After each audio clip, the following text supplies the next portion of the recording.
कुपोषित बच्चों के इलाज और पुनर्वास के लिए सरकार द्वारा पोषण पुनर्वास केंद्र एनआरसी की स्थापना की गई है, जहां बच्चों को पोषण युक्त भोजन, दवाइयां और चिकित्सकीय देखरेख पूरी तरह निःशुल्क उपलब्ध कराई जाती है।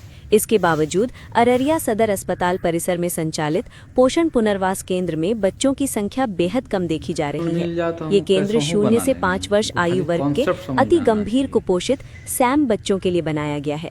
यहाँ कुल 20 बेड की सुविधा उपलब्ध है। साथ ही बच्चों के खेलने के लिए प्ले एरिया, माताओं के लिए काउंसलिंग और पोषण शिक्षा की भी व्यवस्था की गई है। बावजूद इसके केंद्र में केवल 2 से 3 बच्चे ही भर्ती मिले, जो कई सवाल खड़े करता है। कम बच्चों की मौजूदगी का ये अर्थ कतई नहीं है कि जिले में कुपोषण की समस्या कम है। अररिया जैसे सीमावर्ती जिले में कुपोषण की दर राष्ट्रीय औसत से अधिक मानी जाती है। विशेषज्ञों के अनुसार बच्चों के एनआरसी तक न पहुंचने की सबसे बड़ी वजह जागरूकता की कमी, सामाजिक भ्रांतियां और जानकारी का अभाव है। बिहार में अति गंभीर कुपोषण की चुनौती से निपटने के लिए स्वास्थ्य विभाग द्वारा संचालित पोषण पुनर्वास केंद्र एक मील का पत्थर साबित हो रहे हैं। राज्य के कई जिलों में इन केंद्रों के माध्यम से बच्चों का न केवल वजन बढ़ा है, बल्कि उनकी जान पर मंडरा रहा खतरा भी टला है। ऐसे में अररिया जैसे जिले में इन केंद्रों का पूरी क्षमता से उपयोग न होना चिंता का विषय है। पोषण पुनर्वास केंद्र में अति गंभीर कुपोषित बच्चों को 14 से 21 दिनों तक भर्ती रखा जाता है। इस दौरान उन्हें विशेष चिकित्सीय आहार जैसे F75 और F100 फॉर्मूला दिया जाता है, जो शरीर में पोषक तत्वों की कमी को वैज्ञानिक तरीके से पूरा करता है।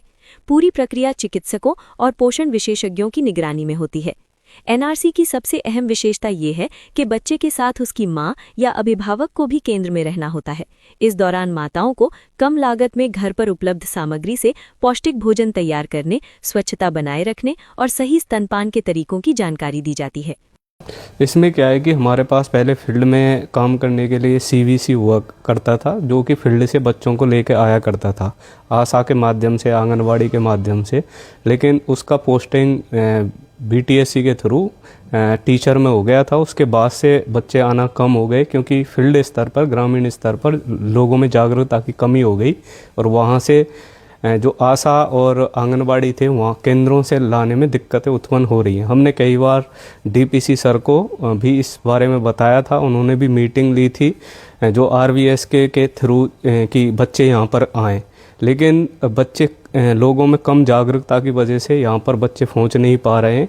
हालांकि यहाँ 4, 5, 6 बच्चे पर मंथली आ जाते हैं और अपना प्रॉपर ट्रीटमेंट करा करके वो जाते हैं, लेकिन उन्हीं लोगों में जो जागरूकता है वो लोगों को जाकर बताते हैं कि हमारे यहाँ बिहार के अंदर अररिया में एनआरसी डिपार्टमेंट है और वहाँ पे अच्छे से बच्चों को केयर मिलती है और वो कुपोषण से उनको राहत मिलती है। तो तभी जाके वहाँ से 4 से 5 या 6, 7 बच्चे या 10, 12 बच्चे हमारे पास आते हैं। हम उनका प्रॉपर ट्रीटमेंट करवाते हैं। इस वजह से हमारे प्रॉपर जो बेड है वो फुल नहीं हो पा रहे। तो हम लोगों से प्रॉपर ये बताना चाहते हैं कि आप यहाँ पे आइए और भारत को कुपोषण से मुक्त कीजिए। जैसा कि आप अररिया में 2811 आंगनबाड़ी केंद्र संचालित हैं। प्रत्येक आंगनबाड़ी केंद्र पे अभी हमारे यहाँ पोषण ट्रैकर ऐप पे उसका रजिस्ट्रेशन किया जाता है, जो भी योग्य लाभुक हैं। जैसे हमारे योग्य लाभुक में है गर्भवती माता, लैक्टेटिंग माँ और 0 से 6 माह से 6 साल के बच्चे, उनका रजिस्ट्रेशन हम लोग सबसे पहले करते हैं। जहाँ तक कुपोषण दूर करने के लिए है तो सबसे पहले हमें जो ग्रामीणों का है एक व्यवहार परिवर्तन करना होगा। साफ सफाई पर पूरी तरह से ध्यान देना होगा।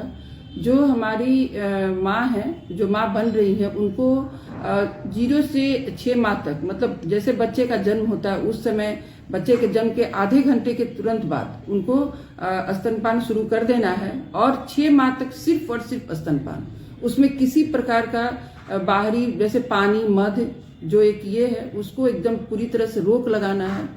6 माह के बाद घर में बना हुआ कोई भी भोजन जो लिक्विड हो, क्योंकि बच्चे का उस समय दांत वगैरह नहीं होता है, तो लिक्विड जैसे जो बच्चे निगल सकें वैसा खाद्य पदार्थ को बनाकर बच्चों को देना है।